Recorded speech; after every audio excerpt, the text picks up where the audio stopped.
Hello बच्चों, let's read this question. The question says that बच्चों assertion और reason type का क्वेश्चन है। असर्शन ए में बोला गया phenol and benzoic acid can be distinguished by NaHCO3। Reason R में बोला गया benzoic acid is a stronger acid than phenol. तो सबसे पहले समझेंगे की कॉन्सेप्ट। की कॉन्सेप्ट होगा बच्चों यहां पर केमिकल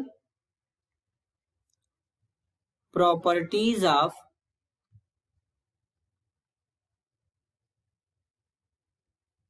फिनॉल।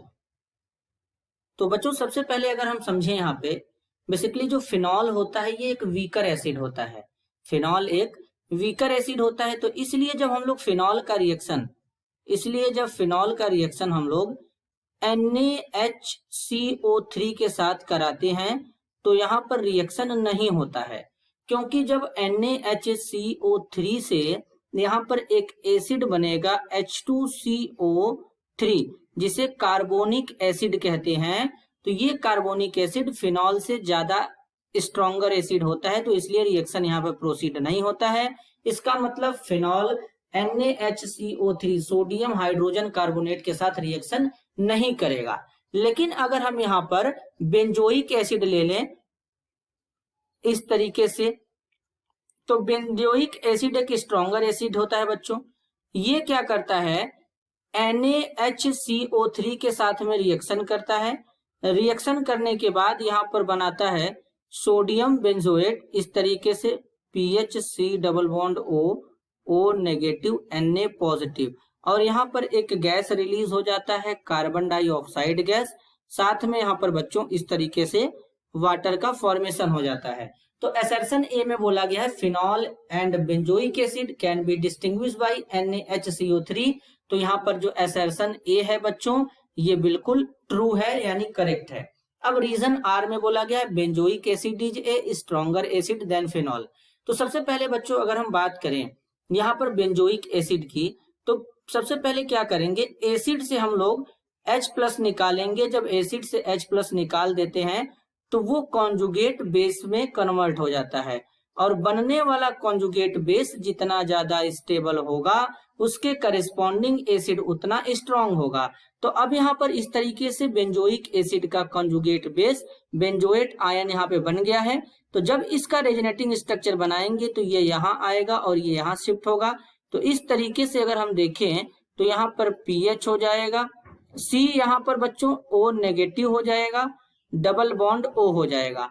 अब नेगेटिव चार्ज केवल मोर इलेक्ट्रोनेगेटिव एलिमेंट जैसे कि ऑक्सीजन पर ही डीलोकेलाइज्ड हो रहा है। इस तरीके से दो रेजोनेटिंग स्ट्रक्चर बनेंगे।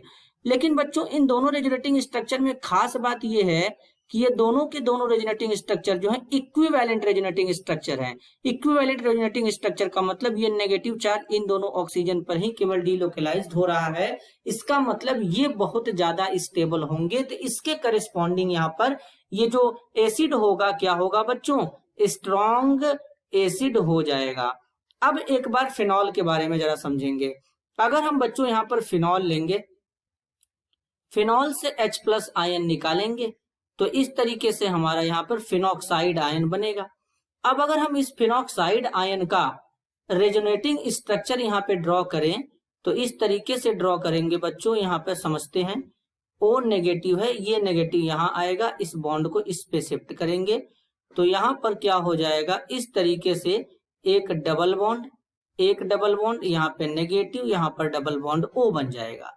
अब बच्चों क्या करेंगे जरा ध्यान से समझेंगे, ये नेगेटिव यहाँ आएगा, ये बॉन्ड इस पे शिफ्ट होगा तो यहाँ पर इस तरीके से क्या हो जाएगा बच्चों, फॉर्म हो जाएगा डबल बॉन्ड नेगेटिव चार्ज, ये double bond as it is रहेगा, डबल बॉन्ड O आएगा। अगेन ये नेगेटिव यहाँ आएगा, ये बॉन्ड इस पे शिफ्ट होगा तो यहाँ पर कुछ इस तरीके से रेजोनेटिंग स्ट्रक्चर बनेगा। नेक्स्ट बच्चों जरा इसको ध्यान से समझेंगे, ये double bond as it is है, यहाँ पर नेगेटिव, यहाँ पर एक डबल बॉन्ड बन जाएगा, डबल बॉन्ड O इस तरीके से। अब ये नेगेटिव यहाँ आएगा, इसको इस पे शिफ्ट करेंगे। ऐसा कब तक करते हैं बच्चों, जब तक कि स्ट्रक्चर रिपीट होने न लगे। स्ट्रक्चर जैसे ही रिपीट होने लगेगा बनाना बंद कर देंगे। यहाँ पर इस तरीके से एक डबल बॉन्ड यहाँ पे और यहाँ पर O नेगेटिव बनेगा। अब बच्चों अगर हम देखें तो यहाँ पर बेंजोइक एसिड में जो हमारा बेंजोएट आयन था उसका केवल 2 रेजोनेटिंग स्ट्रक्चर बना था, जबकि यहाँ पर फिनॉक्साइड आयन का 5 रेजोनेटिंग स्ट्रक्चर बना है इस तरीके से। अब जितना ज्यादा रेजोनेटिंग स्ट्रक्चर बनता है बच्चों उतना ज्यादा स्टेबिलिटी आता है, और कंजुगेट बेस जितना ज्यादा स्टेबल होगा उसके करस्पॉन्डिंग एसिड उतना स्ट्रांग होगा, ऐसा सोचते हैं। लेकिन अगर हम देखें तो यहाँ पर जो बेंजोएट आयन है इसमें तो केवल 2 ही बना है, लेकिन ये जो है इक्विवेलेंट है, तो इक्विवेलेंट रेजोनेटिंग स्ट्रक्चर जो होते हैं ये मोर स्टेबल हो जाते हैं। फिनॉक्साइड आयन के कंपेयर में ये ज्यादा स्टेबल हो जाएगा, मोर स्टेबल हो जाएगा। और अगर जब कंजुगेट बेस इसका ज्यादा स्टेबल है तो इसका मतलब यहाँ पर बेंजोइक एसिड हमारा फिनॉल से ज्यादा एसिडिक नेचर का होगा।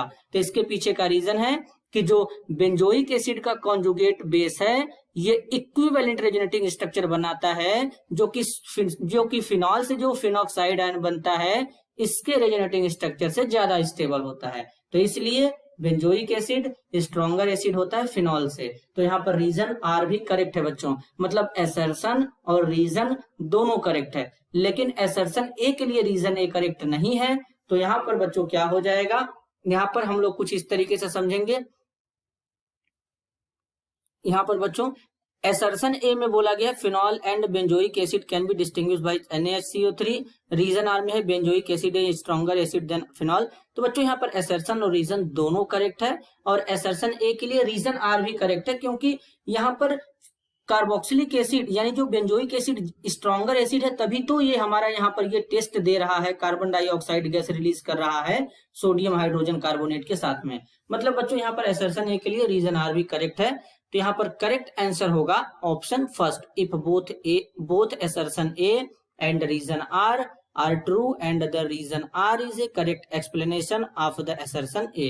This is your answer. I hope you understood it well. All the best.